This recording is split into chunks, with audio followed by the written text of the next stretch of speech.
You are the only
says 15 home runs, so you might want to do it.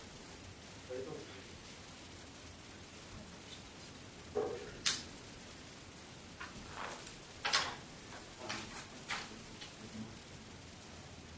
What?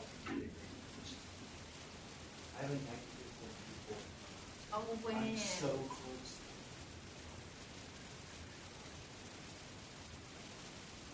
That's what I had. I could sleep. Just like it. I wish I could. I'm just telling you this how I feel about it. My goal is to get a 100. Aren't you? Man. I mean, I've done well last week. It's awesome. You I'm like, look how you get it. I really think I'm willing to.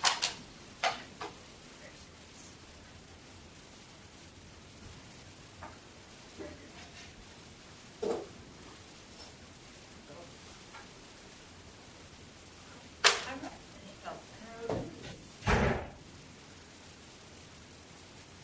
like two. I'm here on Wednesday after class. I have all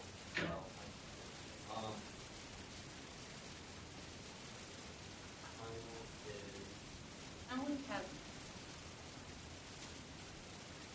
I one class after this class. I'm going to say that I don't have anything else. So like,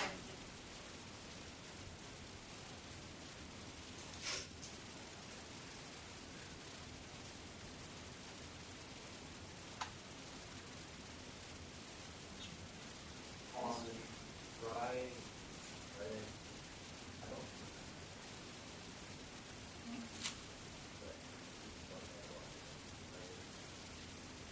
I'll be at crap, right? It's my last day. I could probably and then after I don't get out of time. My class starts.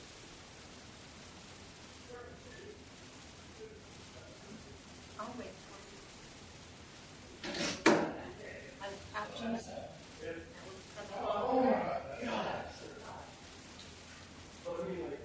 I got tired of it. Not mine. It's so cool. It's like little markers. I have exams right now.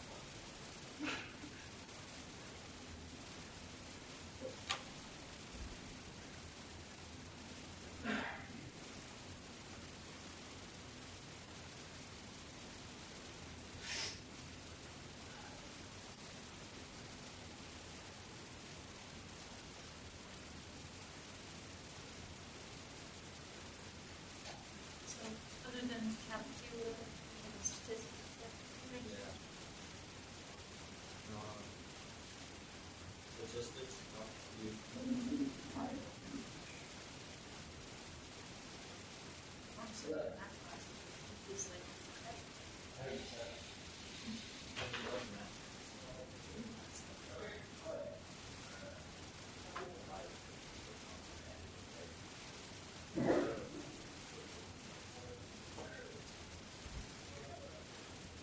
You've been older than me, like I said, there's last class. I knew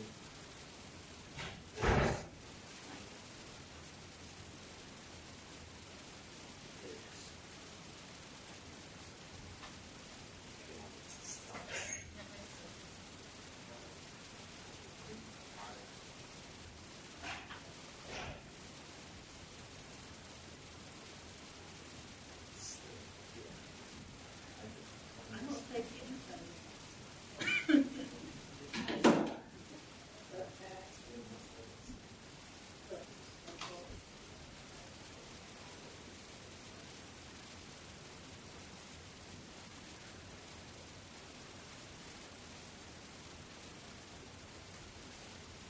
Hey. I'm just going to make a call like the first day. Are you going to do that? On Thursday? Okay. Or if I have it done, and say you can do it. But.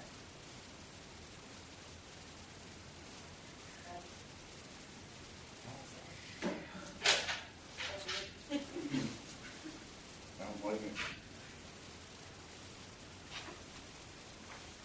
Deliver. You know, every other thing. Yeah, I'll show you.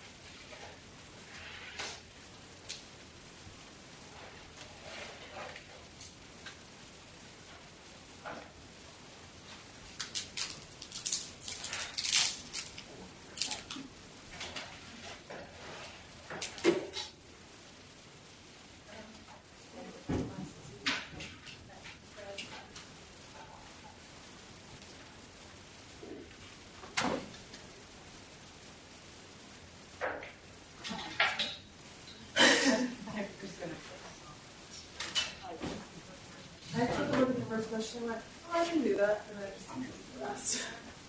Well, the first one, I looked at it and I'm like, oh, it seems achievable. Have you guys looked at this stuff yet? Nope. Lost Me neither.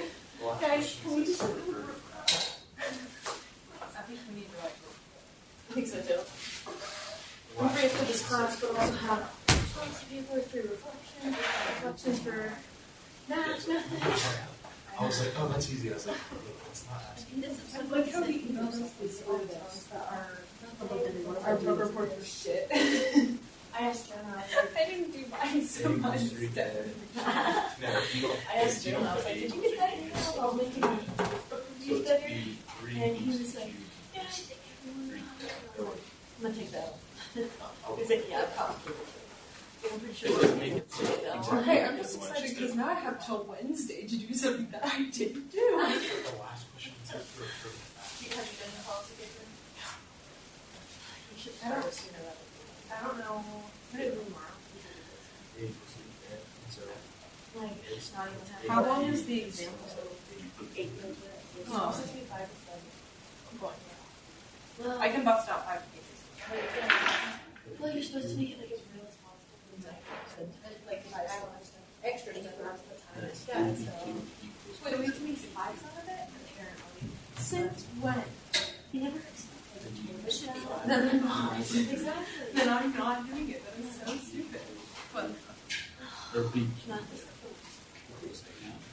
After this week, we'll study for math all weekend. it's not really like The other math I'll actually just read it in reflection paper. It's gonna be so. Yeah. Especially because I was. Or no, yes, but- Oh, that's another thing. Sorry. But that's what you have to do. What do this first. That's all we had to do. Since like a plus one. Oh, I know. That's what I was saying. Look, she didn't count my first report that I printed on it. That's what It didn't fall into the listed, but it did. it's like something. If I go, I'm gonna be.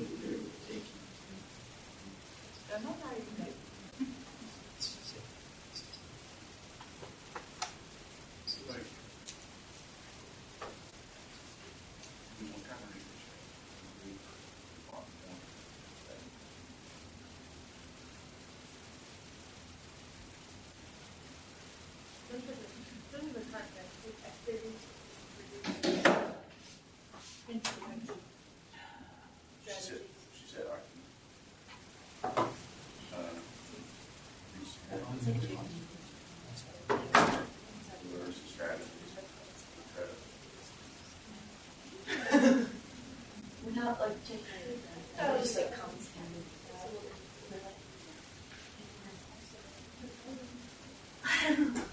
She's got like nice ass. Is anybody going for you seen her bears? typically, if it's like just the state board. Oh my god, that was literally just doing Well, we all like, we all just like go out to the bar and go to our house rather than sitting there with all the girls. You know, I don't prefer activate. I would never. I didn't. Yeah, they're just like or talk about that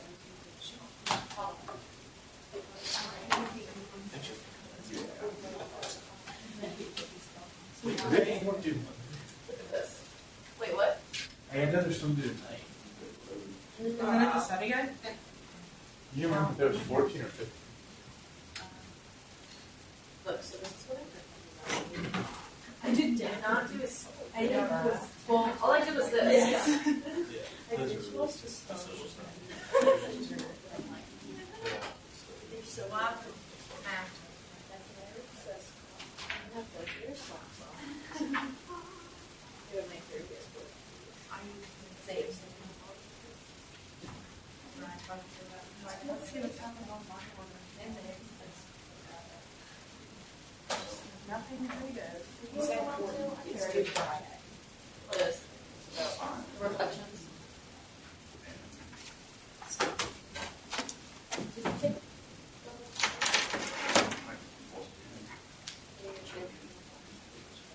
She did say almost always that I mean, she went through the instructions.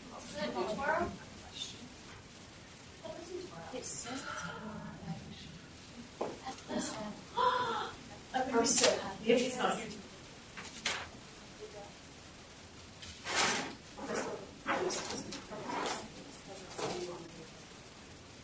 Yes. Yes. Yes. Me too. Transitive.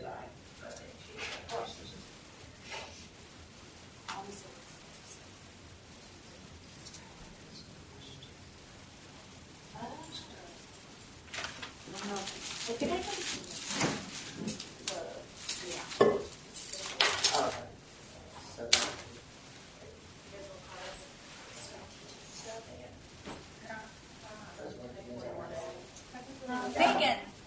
Here. Elsa. Here. Morgan. Here. Allison. Here. Katie.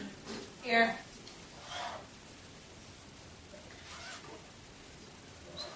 Thea. Here.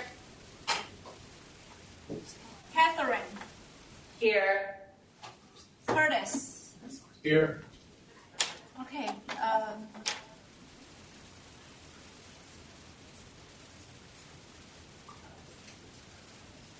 So first, do you have any question about the homework problems?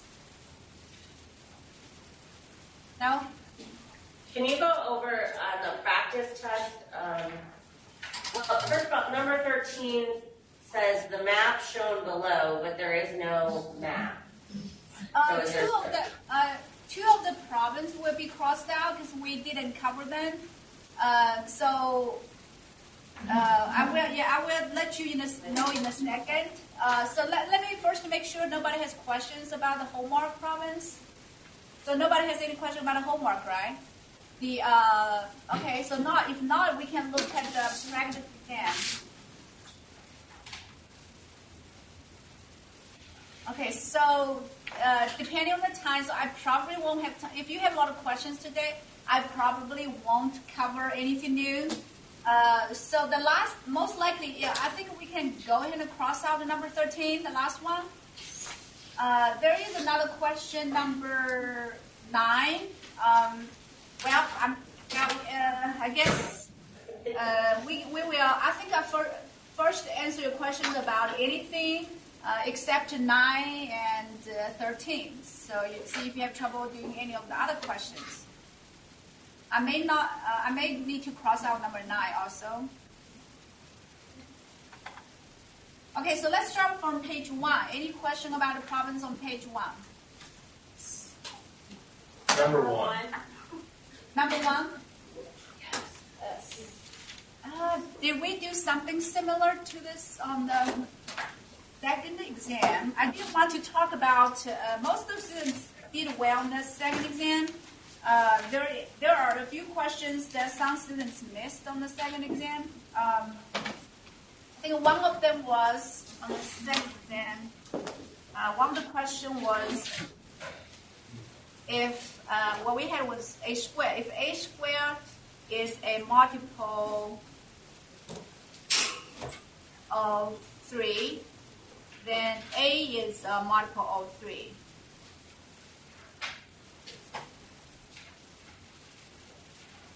We can go over that. Maybe that will give you an idea how to do this one. Okay, so does it matter remember how to do this?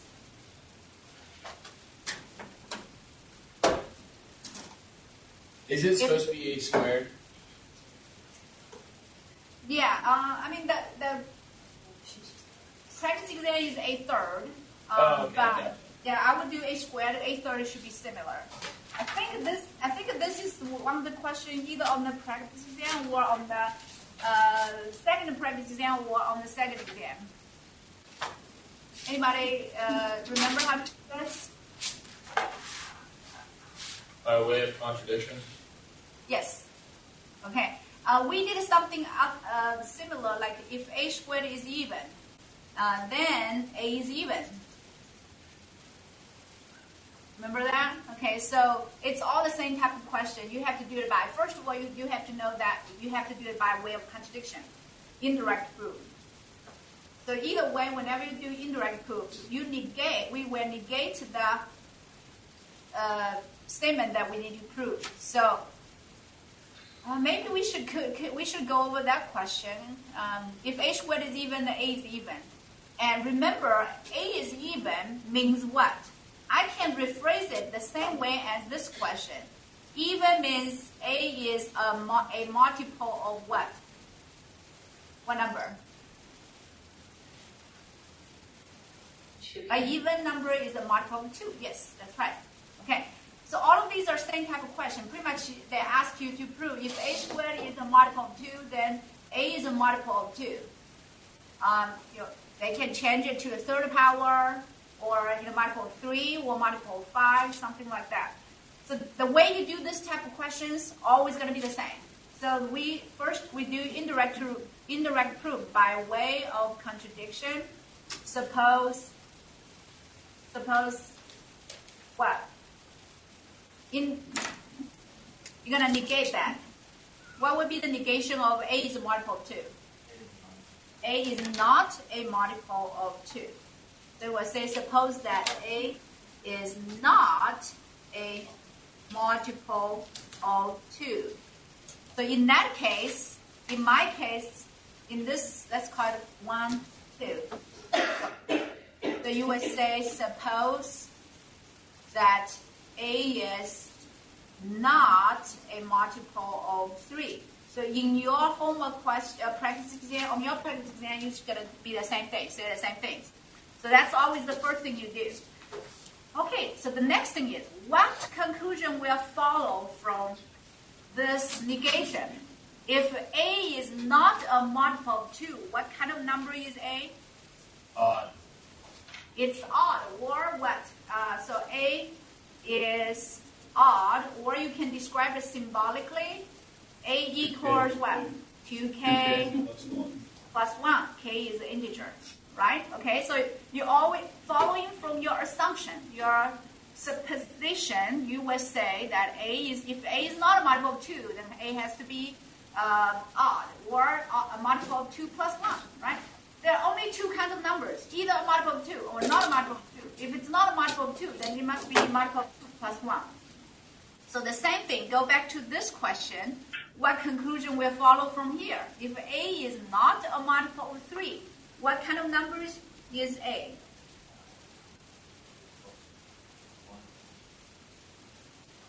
Okay, multiple of A I can draw again a graph, that graph we did before to show you. So all the integers, if I put all the integers here, only two categories. Multiple of 2. So how do you describe numbers of multiple of 2?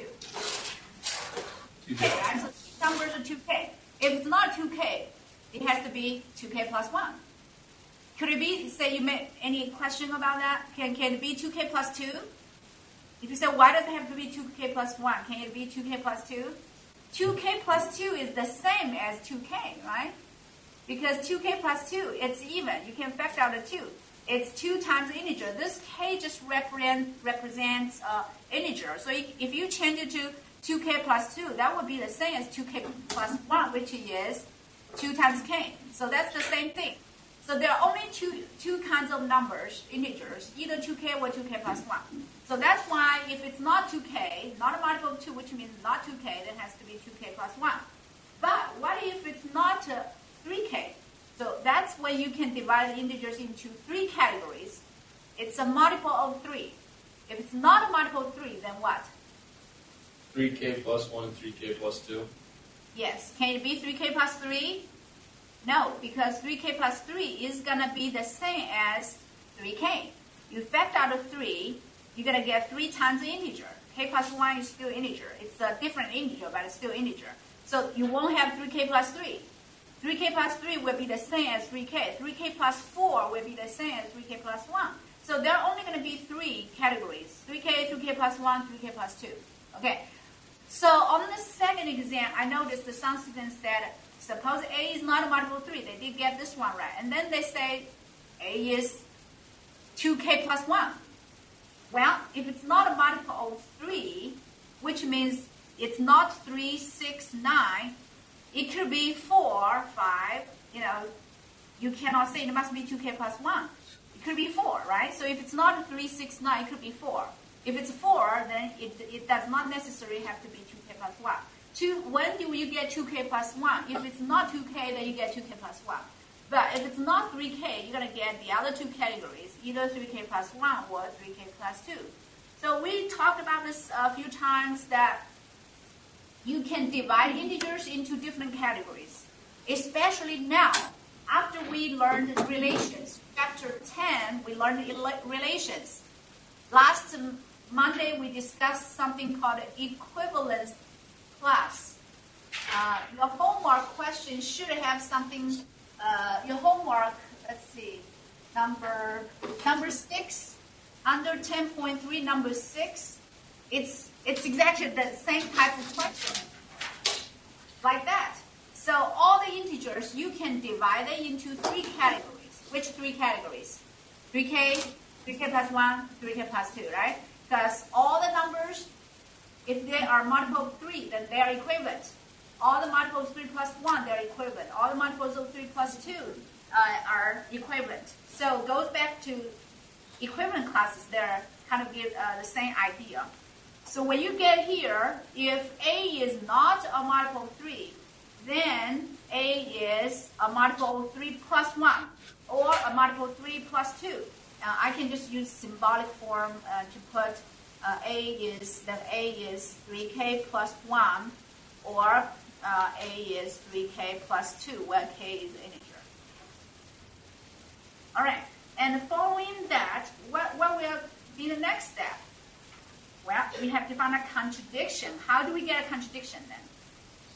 So we already know what kind of number A is. Either, if A is not a multiple of 2, then it has to be multiple of 2 plus 1.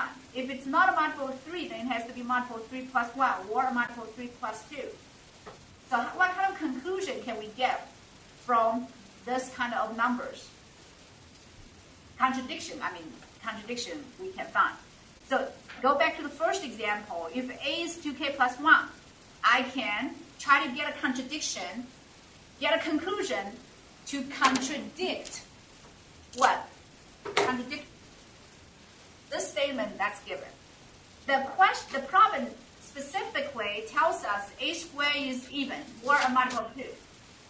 But I already know A is 2K plus 1. So if I do A squared and try to check if I can get an even number, I found out when I take the square, how do I know I should do A squared? Because I'm going to try to see when I take square of this a I have, if it's going to contradict to the statement given about a squared, that's why I do a squared here.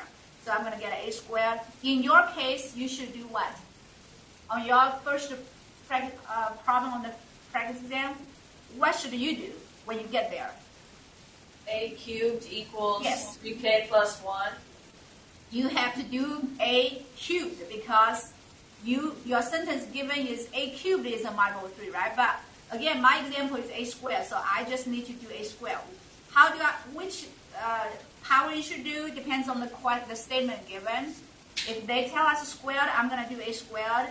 For each case I have, because I've got two cases here, case 1 and case 2. So I do for each case and work it out using algebra to simplify each one. And again, again this one is a squared, so I'm going to do a squared. And what kind of contradiction will you get? So you can always if the problem tells you a squared is multiple of 2, you're going to get a contradiction, say a squared is not a multiple of 2 here. And if they tell you a squared is multiple of 3, you're going to find out your a squared is not a multiple of 3. It's not a multiple of 3. In either case, that can give you a contradiction. Then you say, okay, this is impossible. A is not a multiple of 3. That cannot be true. If a is not a multiple of 3, then I won't be able to get a multiple of 3 for a squared. And that's a contradiction, which tells you a has to be a multiple of 3. So in your case, you will do a cubed for each case. And to prove that a cubed is not a multiple of 3, which gives you a contradiction. Okay, so let me finish each one here. So in the first example, if I have a squared is a multiple of 2, then I get a squared is 2k plus 1 squared. That gives me a 4k squared plus 4k plus 1. That algebra part, I skipped that. You have to do FOIL, 2k plus 1 times 2k plus 1. And then when I look at this, apparently, it's not a multiple of 2. But you do have to show why it's not a multiple of 2. So I will factor 2 out. See, this is a multiple of 2, but there is an extra number, plus 1. So this tells us, by looking at this expression, so a squared is not a multiple of 2. Apparently it's odd. It's not a multiple of 2. Contrary to the condition,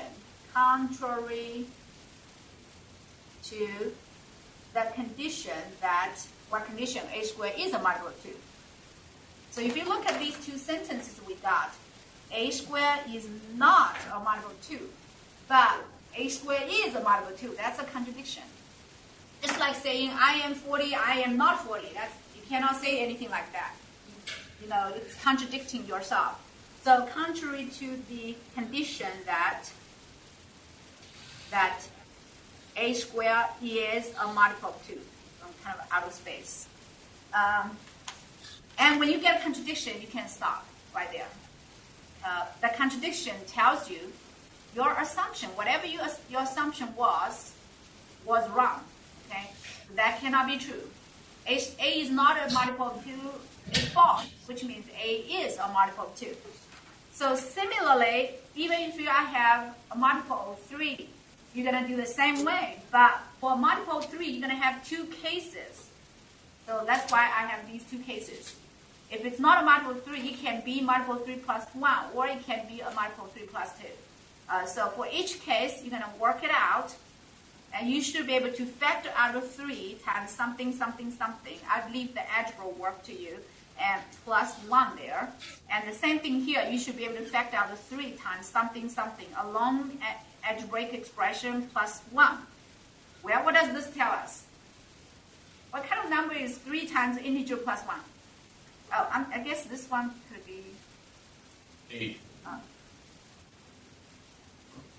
Plus 2 then. Okay, yeah, if it's plus 8, then it's plus 2. Right? Okay, so either case, 3 times integer plus 1, is that a multiple of 3? No. Oh, in your case, I'm sorry, in your case, you're going to have third power, right? In my case, actually, I will have plus 1 here. In my case, I will have plus 1. In your case, you will have plus 2. Okay, So either case, it's not going to give you a multiple of 3. So you can say contrary to the assumption that a squared or a cubed is a multiple of 3, and then you can stop there. Okay. All right, so the first question is a review of indirect proof. Okay, so is everybody clear now how to do this type of question? Yes? Okay. So just make sure you get the 2 cases there if it's not a multiple of 3.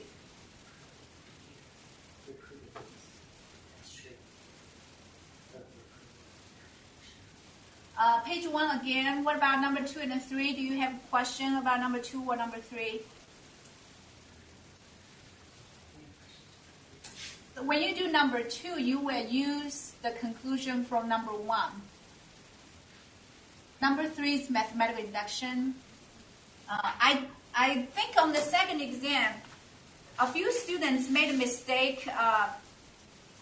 So number 3, you will have something like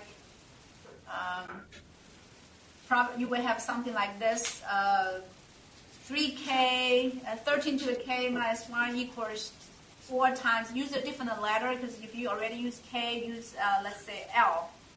And in the induction step, you will have 13 to k plus 1 minus 1, right? So you will have use the definition. Not definition, the formula of in algebra, you're going to get 13 times 13 to the k minus 1. So when you plug in, try to get rid of 13 to the k. What should I plug in for 13 to the k? 4L, wait, minus 1? Plus 1, right? Okay, so but be careful. On the second exam, I saw quite a few students. It's not, on the second exam, it's not 13, some other number, but I saw many students, just, not many, like 2 or 3 students who replaced 13k with 4L. Look, what's equal to 4L? Is 13 to the k equal to 4L? No, 13 to the k minus 1 equals 4L. So what is 13 to the k? You got to add 1 to both sides. So they cancel. You get a 4L plus 1 for 13 to the k, right? Okay. So pay attention to that. A few students did just plug in 4L instead of 4L plus 1. So that's for a hint for number 3. Okay, so if you don't have any question, we move on to page 2. Page 1, do you still have questions? Page 1? Now page 2.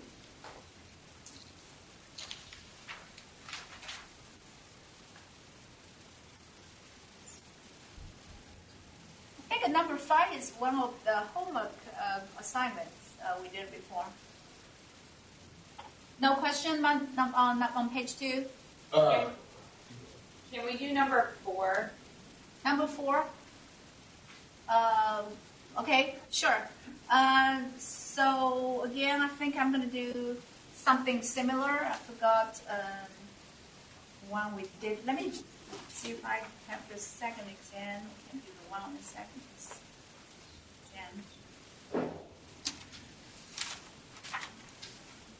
Okay, so for inequality, then maybe we can just change that. I don't think you will have trouble with the basis step. So induction step, what would be the induction step? You assume 5k plus 1 is less than or equal to 6 to the k. But you need proof, yeah. Prove that 5 times k plus 1 is less than or equal to 5 to the k plus 1. 6 to the k plus 1. Yeah. That's right, exactly. Okay, so look, you have k. In the inequality, you replace the m with k, and then you replace m with k plus 1. So you get these two inequalities. The first one is given, your assumption, which considered as given. And the second one is what we need to prove, which means it's unknown. So you're going to use this to prove that, right? Okay. there are many ways to do this. I think when we talked about this section, I gave you probably 2 or 3 different ways. You can pick the way you like to do this type of question. So how do you make connections? Pretty much, how do you use the one given to prove the one unknown? So we should put a question mark here because we don't know whether 5 times k plus 1 plus 1 is less than or equal to 6 to the k plus 1. We don't know whether this is true or not. So I'm going to put a question mark. So that's why I'm trying to remind you, don't start your proof with this, because this is unknown. I don't know if it's going to be less than that, but that one is known. So I put a check mark here, which means I already know 5k plus 1 is going to be smaller, or at most equal to 6 to the k. So, but you're going to use this to prove the second one on the bottom. Okay, any idea what we should do? Add 6 to both sides. Add, To the given, add 6 to both sides. why do you add a 6 to both sides? How did you know why you should add 6? Can you explain? I wasn't sure if it was 6 or 5, but I did 6, and it ended up working out for me. I thought it was just because when you take like what you have to prove, 6k plus 1 equals 6k times 6, and so instead of multiplying by 6, add 6, which would be less than. Is that? I'm not sure if that's making sense. Okay, normally 2 approaches. You either try to match the left-hand side or try to match the right-hand side. Which you have to make your decision. Which side do you want to try to match? If you try to match the left-hand side, what do you need? Compare 5k plus 1 and 5 times k plus 1 plus 1. What do we need? 5. And you need an extra 5, right? Can anybody see that? Yes. Because you can just distribute to get 5k plus 5 plus 1, right? So that this is just the 5k plus 5 plus 1. And you can see 5k matches 5k, 1 matches 1. The only thing missing is that plus 5. So that's why you can add a 5 to both sides.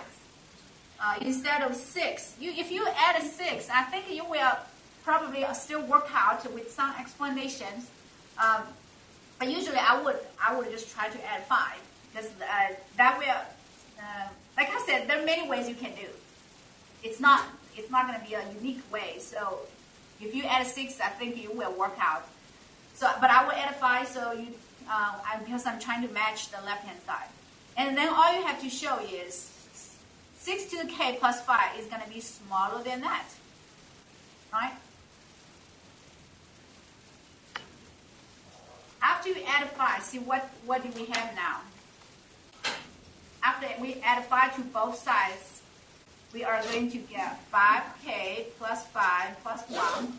That is exactly 5 times k plus 1 plus 1. That's exactly what we need on the left-hand side. But unfortunately, you're not going to get something to match the right-hand side. This is what you're going to get, 6 to the k plus 5. Well, compared to what we need to prove, what do we need? I need a 5 times k plus 1 plus 1. Well, I got that. I need a less than or equal to. I got that. I need a 6 to the k plus 1. I don't have that. This is what I have. So now, what's the next step? How do I get that? Multiply by 6. Wait, say it again? Multiply by 6. You cannot multiply by 6 anymore because if you multiply 6, you have to multiply both sides by 6. If you multiply both sides by 6, the left side is going to change. It's not going to stay as what you need, 5k plus 1 plus 6, right? So you're not going to change the left-hand side. You're going to keep that side as what you need. All you have to do is to, this goes back to the idea we discussed before. So you want to show, if you want to show A is less than or equal to C, but I already know. I want to prove A is less than or equal to C, but I already know A is less than or equal to B. What's left to do?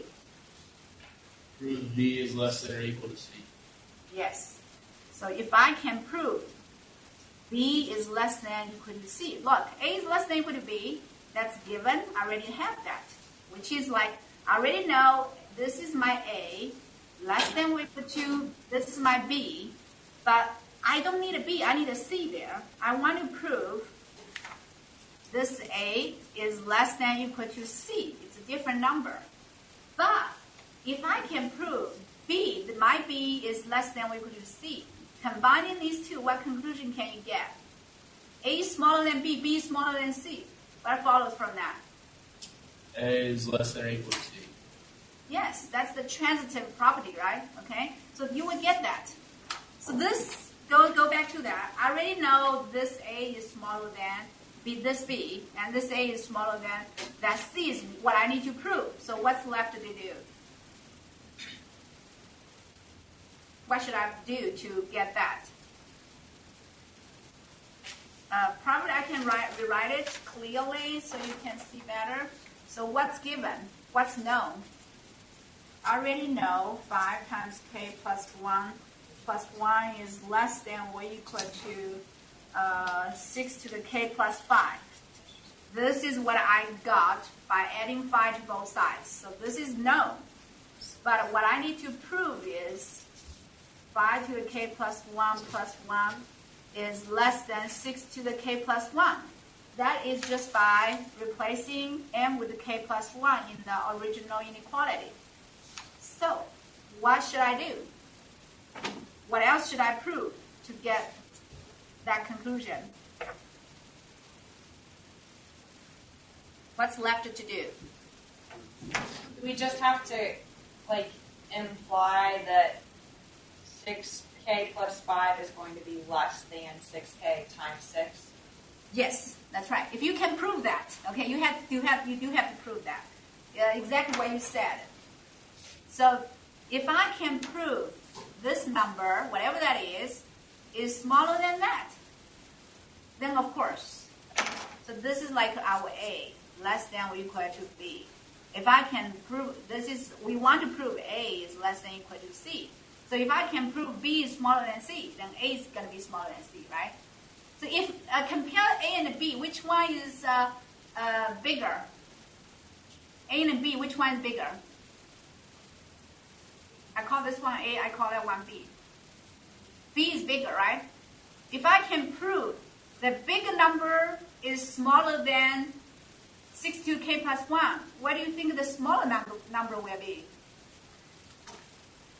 Even smaller, right? So this is what's left to do. You're going to have to prove 6 to the k plus 5, which is the bigger number, less than or equal to 6 to k plus 1. Combining these two, again, 6 to the k plus 5 is bigger than A. If the bigger number is smaller than 6 to k plus 1, the smaller number A, of course, is going to be smaller than 6 to k plus 1. Make sense? Is that right? Yeah. Okay. So again, I'm using this. So I'm going to try to prove the bigger number the bigger number B is smaller than C. If the bigger number B is smaller than C, the smaller number A, of course, is going to be smaller than C. So that's what my approach is. So all you left to do is to prove this. And how do you prove that? Again, I'm going to put a question mark there, and because I don't know if 6 to the k plus 5, you should be able to do that, prove that. Or at this point, before I prove it, I put a question mark. I don't know. So it's just like before you prove somebody is the murderer is convicted, you have to assume you don't know anything about that, right? You cannot say because I believe he is the murderer. You have to give your explanation to prove this before you say it is smaller. Okay, so why is 6 to the k plus 5 smaller than 6 to the k plus 1? That's where you can break down 6 to the k plus 1 and compare. Because how do you compare these two numbers in two different formats? One has plus. One does not have anything there. So in order to prove this number, compare these two numbers, how do I show this is smaller? Well, find the connections. That's when you try to do something to that, because this means 6 to the k times 6. And one is times, one is plus. How do you compare them? I mean, normally, most intuitively, when you multiply a number by a positive number by 6, it's going to be bigger than adding a number to that, right? So adding 5 to a number, of course, it's not going to be bigger than times a number by positive 6. But you do have to explain that. How do you explain that? One is addition, one is multiplication. But that goes back to a very simple concept. I think if you teach elementary school kids, and you always teach addition first, and then teach multiplication. Multiplication is what? Technically, multiplication is what? 6. What does 2 times 6 mean? 2 plus 2, plus 2, plus 2, plus 2, plus 2. 6 times, right? Okay. So I think that's like the same thing here. So that's when you teach kids how to do multiplication. Multiplication, 6 times 2 means you add 2 6 times, or you can add 6 2 times. Of course, add 6 2 times is easier. But right here, we don't have a choice. Because I don't know what 6 to the k is, so I have to add 6 to the k 6 times, right? Correct? Okay. So what does this mean? What does 6 to the k times 6 mean?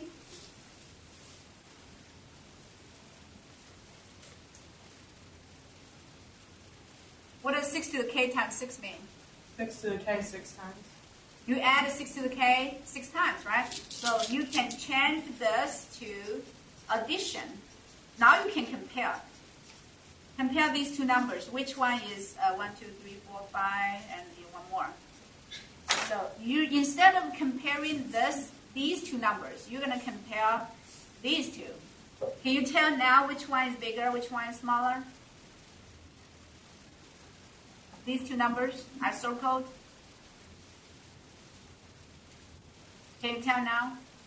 Yeah. Yes. Very clearly, right? 6 to the 6k, they are the same, they are equal, but compare 5 to and 6k, which one is smaller? Can you tell 5 to 6 to the k? Don't forget k is greater than or equal to 1. Yeah. So which one is smaller? 5, right? So after you compare the first two, you already know this one's going to be smaller. If you add more numbers, it's just going to make it even bigger, okay? So that's how you compare expressions to see which one is bigger. I mean, given two numbers, everybody can tell which one is bigger, which one is smaller. But when you have a k there, variables in there, you somehow have to say, look, what did we start with? We started with these two numbers. It's very difficult to compare them, see which one is bigger, which one is smaller. But I did some algebra work, so use the formula to get 62k times 6. And then, because one is multiplication, one is addition, it's hard to compare.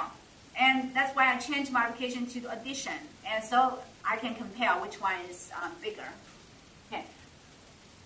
All right, so I think this part right here uses a very common concept of multiplication. So for example, we're teaching I was teaching my first 6-year-old daughter to learn multiplication, because in first grade usually they only do addition. She wants to do multiplication, so she wants to do what 3 plus times 3 is. So we just tell her, okay, 3 times 3 means you add 3 times. So she will count 3, 6, and 9. She'll get the answer. And so it's a very easy concept for multiplication. How do you do like 4 times 4? You add 4 times, right? So that's the same idea right here. What does 6 to the k times 6 mean? You're just adding 6 to the k 6 times. Okay, not as easy as adding numbers. When you add numbers, you can count this way: 4, 8, and 12, and 16. You will get the answer 16. But for this, all we need is the definition of multiplication, so you can compare them.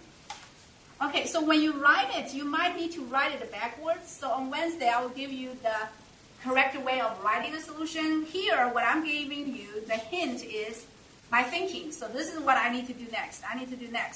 But when you write it, you should start with this one.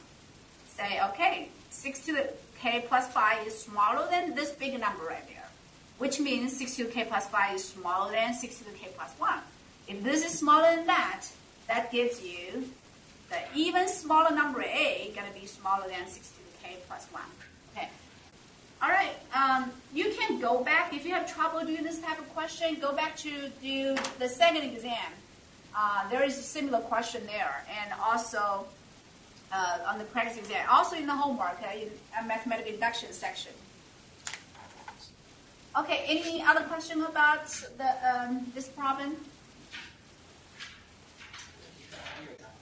Huh? The last one has to be a digit, the other one can be digit or letters. Let's see. Number 6. On page 2, number 6, part 2, right? So you have 5 symbols and must end by a digit. Okay. So first 4 could be numbers, letters, or numbers. Okay, but the last one must be a digit. So how many pins are there if all letters and digits are distinct? What's your question again?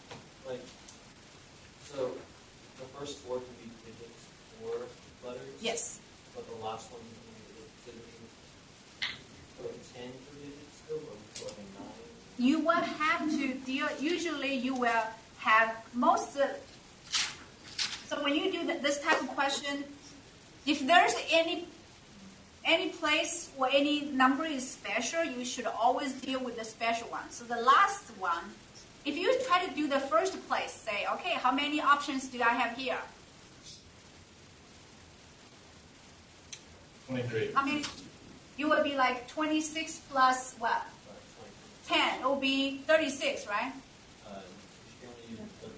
Oh, you cannot use A and N. Sorry, yeah. So you cannot use from A to N. So it will be 13 plus 10. That will be 23, right? But if you do that, you will cause a problem. What problem is that? When you do the last, say, okay, I have 23 here, 22 here, 21 here, 20 here, because it has to be distinct. But the last place, you won't know how many options you have.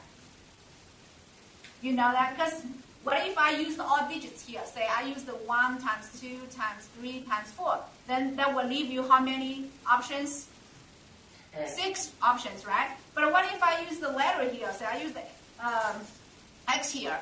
That will leave you 7 options. What if I use the Y here? That will leave you 8 options, right? So that will be a problem. If you try to deal with the first 4 places, you're not going to be able to get a fixed answer for last place. So the correct way you should do is to always deal with the special number, special letter, or special position. The last position is special because it has to be a digit, right? So let's try to satisfy that place first. So how many options are there for the last place? 10, right? Because right now you haven't used any digits yet, so there's going to be 10. But after you use one for the last place, how many digits do you have left? 9, right? Okay, so 9 options, you're going to plus 13 letters you have, so you're going to try to determine the other ones. Okay. All right. Page 2, any other questions?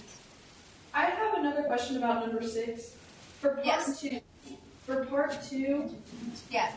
Okay, never mind. You already answered the question about the distinct digits. Okay. Yeah, do the last digit. Always try do the last place. Find the digit for that, and then it will leave you 9 digits plus 13 letters. You can choose to do the others. Other questions on page 2? So number 6 is pretty much multiplication rule. Okay. Yes. Did anybody have a question? Number 5. Number 5. Okay. So go back to the definition of. So do you remember the symbol? What does this mean?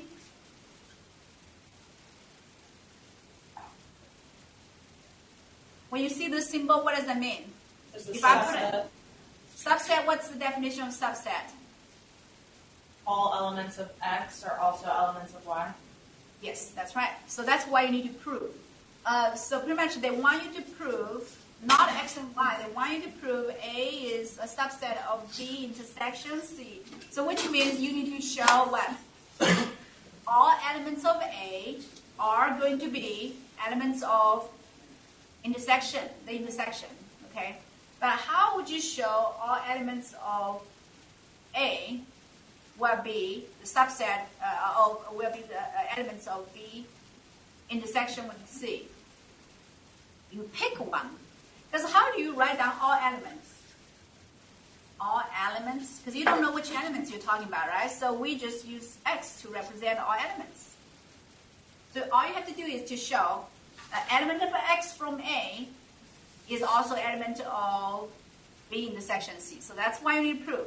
So prove any, let me write it down here. So this is what we need to prove, right? How do you prove that? So this is what you need to do. Prove any element X, all elements, if you want to say all elements, any element X in A is also in that. That's why you need to show. So you will start with the element X in A. You need to explain. You need to give your explanation to explain why X is also in there. So why is X also an element of B intersection with C? You give us the explanation. Okay, so that's what you need to do. I think this is one of our homework assignments. So if you want to go back to look at your homework, or look at the practice exam, it's gonna be very similar to that. So that format you're gonna do is this is always the format. Whenever you're given a question like that, you write down this is what. So this gives you the idea of what you need to do. That when you write on the proof, you say, let X be an element of A, whatever that one is, okay, and you give me explanation, whatever that is. Your last sentence should be this. So X is in that. The one in the middle is the one you need to, the dot, dot, dot is the explanation you need to give me. Well, how do you get that? You use whatever they give you. Okay. Like for example, they told us X is subset of B, which means every element in A is an element in B. It's also given A is subset of C, so which means every element of A is also element of C. So you can use that to get what you need.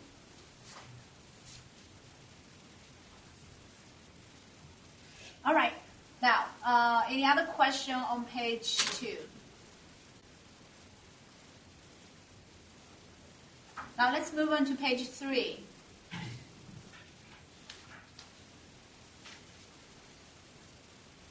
Page 3.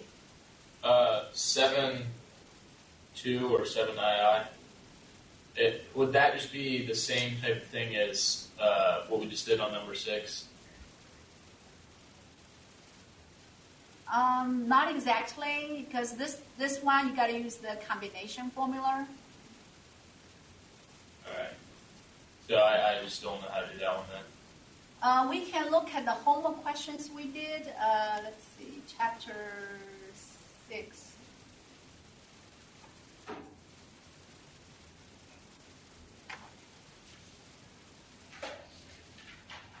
All right, so we did something similar in the homework.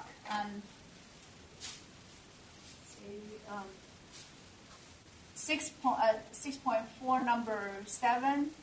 So a computer programming team. You all see that? A computer programming team has 13 members. So they always give you something like a student council or whatever, a committee or a group or something. Consists more like a jury. It needs 15 students. So here we need 13 members. So question A, how many ways can a group of 7 be chosen to work on the project? So in your case, it's a committee of 6. So you have a pool of 15 students, but you're going to choose 6 of them to form a committee. So what would be the answer for number 1? I had 5,005. No, you don't have to give me the answer. I should say, Oh. what should we do? Okay, what formula we should do to do the first type of question? You can look at the homework question. So you have 13 members. You want to choose how many? 7. So what's the formula? What's the formula we use? Huh? You have 13 people. Okay, say it again. No, I was just looking for like the name of it. It's in parentheses 15 over 6, or like 15 choose 6. Okay, where if you look at the homework question, that would be Oh, for the homework, sorry. 13 choose 7. yes, exactly. That's the way you said is exactly right. So this is how you write it. There's other ways you can write as C parentheses 13 comma 7. But the common one we use is 13 on the top, 7 on the bottom. There's no division sign, it's just parentheses. How do we read this? You will read it as 13 choose 7. Exactly the way we say. I have 13 people. I'm going to choose 7. So the way you read it is 13 choose 7.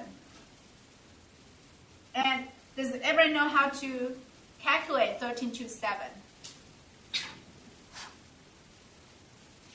Yes? Does everyone know? Do I need to explain that? So this is called a combination. It's like how many different combinations we have. But it's this word combination has a different meaning from what we say in real life. So in combination, the order does not matter. So there are 2 ways to calculate 13 choose 7. You could do the quicker way, which is 7 times 6, 5, 4, 3, 2, 1. So you start from the bottom number 7. Let me put it over here. So you start from 7, you go down all the way to 1, 7 factorial. And then you start from the top, you do 13, 12, 11, 10, 9, 8, 7 to match the numbers you have on the bottom. And then you simplify it to reduce this to get the answer. That's one way to do it. The other way to do it is to do it by definition. We have a definition which is 13 factorial on the top, 7 factorial times 6 factorial. 13 minus 7. But if you simplify this, you will get exactly the same thing as that. Okay? So you could do 13 times all the way down to 1. And then 7 times 6, 4 all the way down to 1. And then 6 times all the way down to 1. And if you, 6, 5, 3, 4. Well, if you mark out 6 all the way down to 1, 6 all the way down to 1, you're going to get exactly the same thing as that, right? So if you have a number, it's probably a little quicker to do that way. Okay, so that's part A. So remember that formula, because when you do part 2, part 3, you have to use that formula. So let's look at part B. Let me look at the practice again. It says, suppose 7 members are women and 7 are women and 8 are men. And so out of these 15 students, 7 women, 8 men. How many ways can 6 be selected such that the committee contains at least 1 man? So I can do the one, it's similar to this one right here. In homework question you did before, I think I graded this homework. Most of the students got this right. I don't see anybody had trouble doing this. So numbers, how do we do this? Usually I will write down, okay, so I have 7 members. How many are men? We have 7 women, 6 men. Question number 2. We want to choose 7. So we still want to choose 7 people with at least 1 man. With at least 1 man. Okay, so let's take a look. Choose 7. This 7 could be at least 1 man. When you use the formula, like we used before, 13 to 7, you will need to know exactly how many you will choose. But take a look at this question. Do we know exactly how many we need to choose? Well, we know we need to choose 7, but some of them there's a requirement, at least 1 man. So do we know how many men we should choose exactly? What does at least 1 man mean? 1, in this case, it could be 1 man, 2 men, 3 men, 4 men, 5 men, 6 men, right? At most 6 men. So if you want to do that, you will have to do how many cases? 6 cases. That's too much work, right? So instead we choose the other way. So I'm not going to find out how many ways with at least 1 man. I'm going to find out 7 with no man. Choose 7 with no man at all. Okay, so how many ways are there to choose 7 people with no man?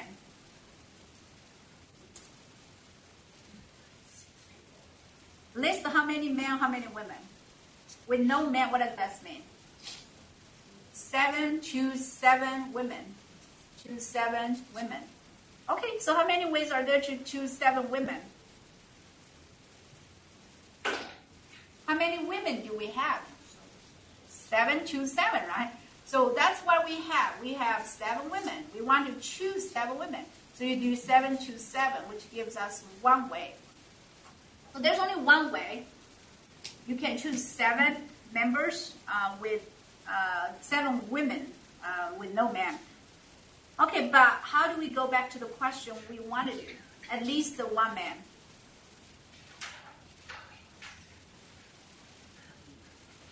What should we do? At least 1 man. That's right. So we're going to have to take this away from the one we got from part A. 13 to 7. So you're going to do 13 to 7. By the way, I can write down the answer for 13 to 7. I'm going to copy down that in chapter 6.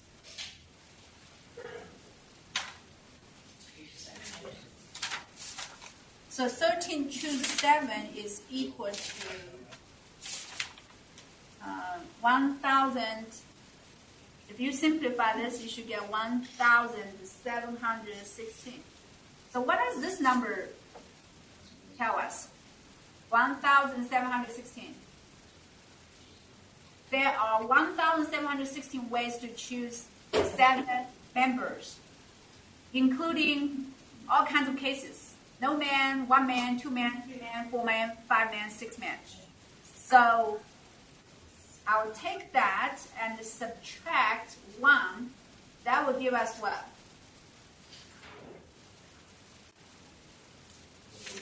Exactly how many ways containing at least 1 man, right? So if we draw a graph to show that, when you choose, we want to choose 7 member, right? Choose 7. How do you choose 7? You could have 0 men, 7 women. You could have 1 man, 6 women. You could have 2 men and 5 women. You could have 3 men and 4 women, or 4 men, 3 women, or 5 men, I need 1 more, and 4 women, or 6 men, 0. Wait, I guess we need 2 more. So 6 men and it should be 2. 1 woman. But we don't have 7 men. All we have is 6 men. So what I just did is, what's this 1? What does this 1 tell us? 7 women, no men. So there's 1 way for that. And notice that all the rest of them will contain at least 1 man. 1 man, 2 men, 3 men, 4 men, 5 men, 6 men. So altogether, there is, choosing 7 people, it's 13 to 7. That is exactly 1716, that many ways.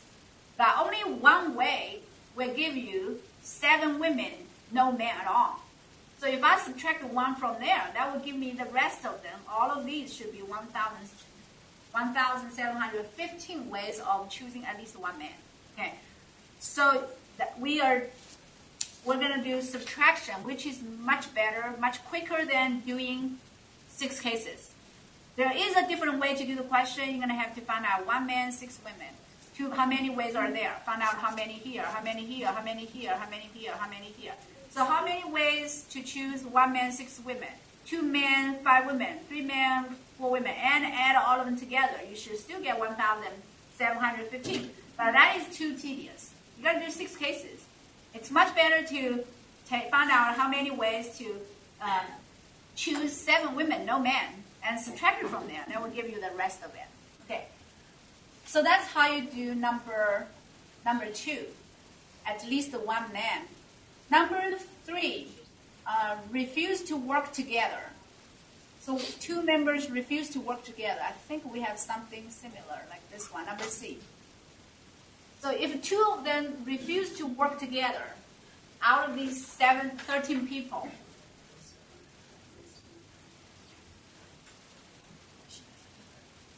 what should we do? Let's call these 2 people A and B. They refuse to work together. So how many cases will we have? You have these 2 people out of 13 people. They refuse to work together. What does it mean? If you choose A, You can't choose B. yeah, or if you choose B, you can't choose A. Or you have another option. Choose neither. Yes. So you have 3 cases you got to do. Case 1, choose A, not B. Case 2, choose B, not A. But if you understand case 1, case 2 you should get the same answer. If you want, you can only do it 1 time and add double it. Case 3, choose neither. So choose neither A nor B. Do 3 cases. So now let's do case 1. Choose A, not B. We have 13. Let me mark it here. So we still have 13. We have 13 people. And you are going to choose 7 people to work. Choose 7. Yeah. Okay. So if you decide you're going to choose A, not B. So how many ways are there to choose 7 people?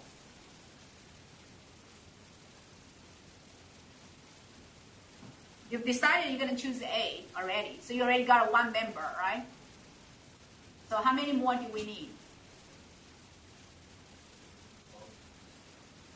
We do 12 choose 6. 12? 12 choose 7. Well, 11 choose 6. Why is 11 choose 6? Exactly. You already, first of all, you cannot do 13 choose 7 because you already chose A, and you cannot choose B. You are out of 2, right? So you have to take A away, take B away. You cannot choose A twice. So you have 11 people left. Since you already decided you're going to choose A, you don't need 7 more people. So don't do 7. You do have to do 6. You already have 1 member. You need 7. You already have 1. So you only need 6 more. All right. So we have we choose A. So that would be 11 choose 6. You can work that out. Now similarly, if we decide to choose A, not B, choose B, not A, how many ways are there? How many ways are there? So you want to choose B. You already have 1 member. You will need 6 more. These 6 more members will come from how many people? A is out. You cannot choose A. B is out. You already chose A. So how many people are left? We have 11 left, right? So it will still be the same. 11 choose 6. Now last case. Choose neither A nor B. You don't have anybody yet. Okay, so you still need 7 people. And these 7 people will come from how many people? You have 13 available, but you decided you're not gonna choose any. 5. Yes. Wait, 11 choose 5? 11 is correct, but 5 is not correct. Choose 7. Yes, because you don't have anybody yet, right? You want to choose 7 people. You're not going to choose A, you're not going to choose B. You don't have A, no, you don't have B. You have nobody. And you still need 7 people, so it's going to be 11 choose 7. After you get a number of ways for each case, what do we have to do with these numbers? Add them together, not multiply. Okay, so I'm going to go ahead and write down. If after you work it out, you should get 462 here, 462 here, and 330. And you need to add all these 3 numbers to get a total number of ways to choose, to make sure A, B not work together. So 1, 2, 5, 4. There is another way to do this question. Does anybody have any idea how to do this? A different way to do this? Instead of doing 3 cases, I can just do 1 case. This is solution 1. There's a solution 2, which is much quicker.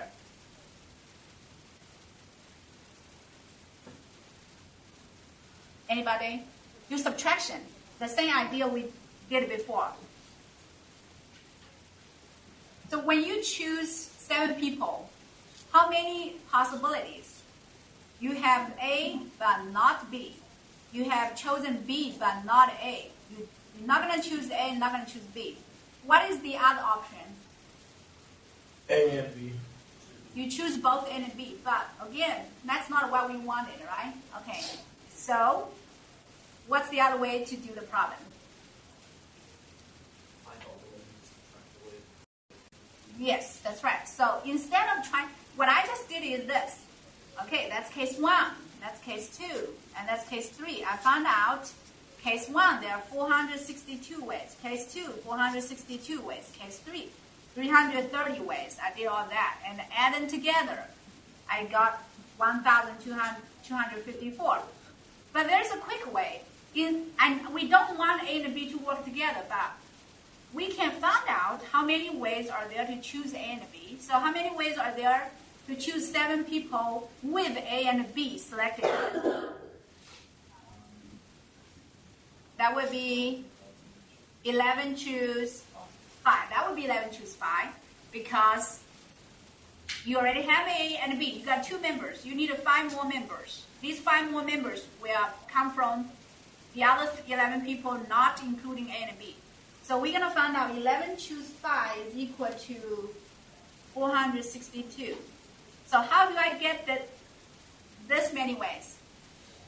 You take the total number of ways. How many ways are there? You go back to the first question we did.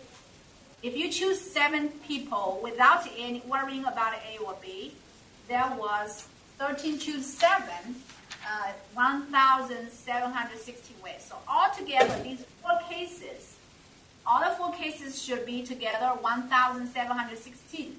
If I subtracted 462 from there, that should give me the rest of the 3 cases. And then we do subtraction. 6 minus 2, 4. 11 minus 6, and 16 minus that. It's exactly the same answer. So that's another way which is a little quicker. When you have too many cases, I would not recommend do case by case. Case by case, usually it's easier to understand. But like the previous example we did, I don't recommend doing case by case because you have 6 cases you got to do to add together. So I would do the opposite. Find out how many ways I don't want. There's 1 way I don't want, subtracted from the total number of ways. In this case, if you did case 1, case 2, case 3, it's not too bad with 3 cases. But certainly it's still quicker to find out how many ways I don't want. I don't want these 462 ways. So take them away from the total. The rest of the 1,254 is what I want. So this will be your solution to subtraction. Okay? All right, so when you go back to your homework question, number 7, number part 2 and part 3. So you You probably can go back to look at your chapter 6, 6.4, review that question number 7 if you have trouble. So that question number 6 will be number 7 will be similar to that. So using combination and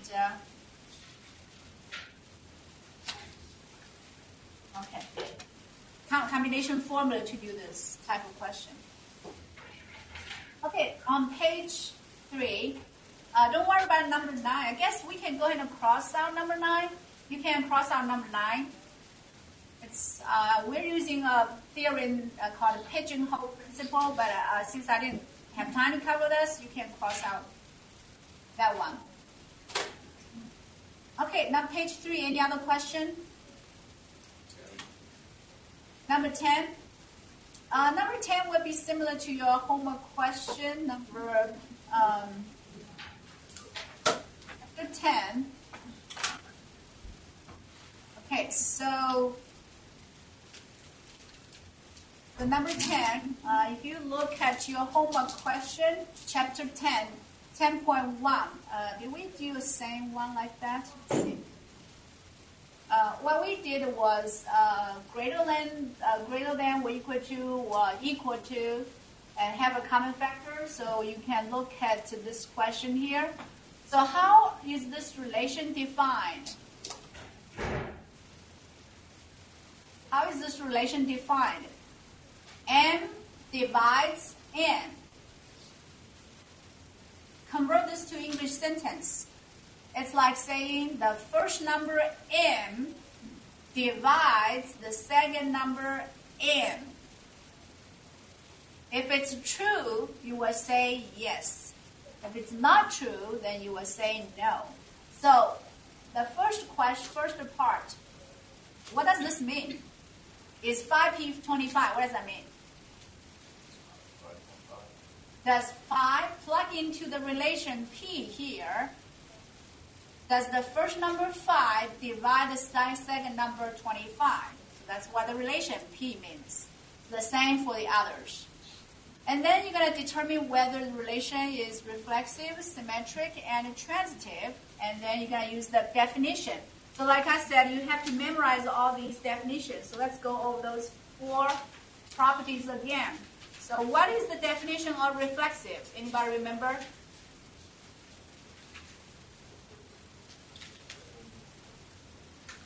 X relates to itself. X relates to X. Yes. I'm recruiting people to go to the rotunda for the reimagining or higher. Then we have people from our things with the rotunda, and they're seeking for opinions and things about you. What time?